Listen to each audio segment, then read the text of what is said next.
বিদ্যুৎ খাতে ৫৬,০০০ কোটি টাকার বকেয়া আর জ্বালানি আমদানিতে বাড়তি ব্যয় বেড়েছে লোডশেডিং। সিপিডির এক অনুষ্ঠানে এইসব কথা বলেন বিদ্যুৎ ও জ্বালানি মন্ত্রী ইকবাল হাসান মাহমুদ। তবে আগামী সপ্তাহ নাগাদ কিছুটা কমে আসবে বলে জানান তিনি। এ সময় নবায়নযোগ্য বিদ্যুৎ উৎপাদনে সরকারি জমি ইজারা দেওয়ার কথা জানান মন্ত্রী। রাকিব হোসেনের রিপোর্ট। গরমের শুরু থেকে তীব্র লোডশেডিংয়ে ভুগছে গোটা দেশ। পিজিসিবির সবশেষ তথ্য মতে দৈনিক যা ওঠে ২৫০০ মেগাওয়াটে। পরিস্থিতি সামাল দিতে শহরেও সরবরাহ কমানোর উদ্যোগ নেয় সরকার। কিন্তু প্রশ্ন হলো, কেন এমন পরিস্থিতির সৃষ্টি হলো? সিপিডির অনুষ্ঠানে বিদ্যুৎ ও জ্বালানি মন্ত্রী ইকবাল হাসান মাহমুদ বলেন, অপচয়, অব্যবস্থাপনা আর লুটপাটে বিদ্যুৎ খাতে বকেয়া এখন ৫৬,০০০ কোটি টাকা। এর সঙ্গে যোগ হয়েছে জ্বালানি আমদানিতে বাড়তি ব্যয়ের বোঝা।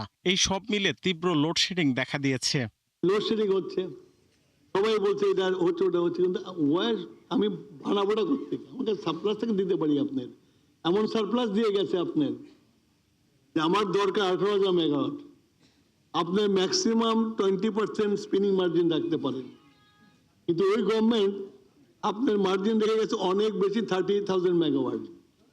কিন্তু মেশিন তো আছে, মেশিন চালাতে যে এনার্জিটা লাগবে সেটা নাই। এখন এগুলো সব মিউজিয়াম হয়ে যাচ্ছে আস্তে আস্তে। অনুষ্ঠানে সিপিডি জানায় ২০৩০ সালের মধ্যে ১০,০০০ মেগাওয়াট নবায়নযোগ্য বিদ্যুৎ উৎপাদন লক্ষ্যমাত্রা অর্জন কঠিন হবে। কারণ প্রযুক্তিগত দুর্বলতা ও বিনিয়োগকারীদের আস্থাহীনতায় অগ্রগতি নেই এই খাতে। মন্ত্রী জানান, লক্ষ্য অর্জনে সরকারি জমি ইজারা দিয়ে সোলার প্যানেল স্থাপনের উদ্যোগ নিয়েছে সরকার।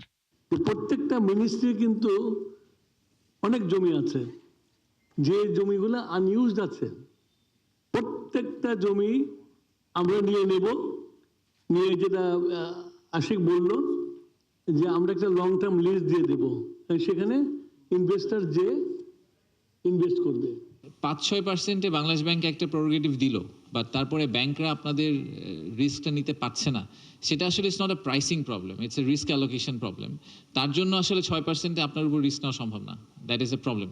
অন্তর্বর্তী সরকারের আমলে বাতিল হওয়া ৩১টি সোলার প্রকল্প পুনর্বিবেচনার প্রতিশ্রুতি দেন মন্ত্রী। রাকিব হোসেন, ৭১, ঢাকা।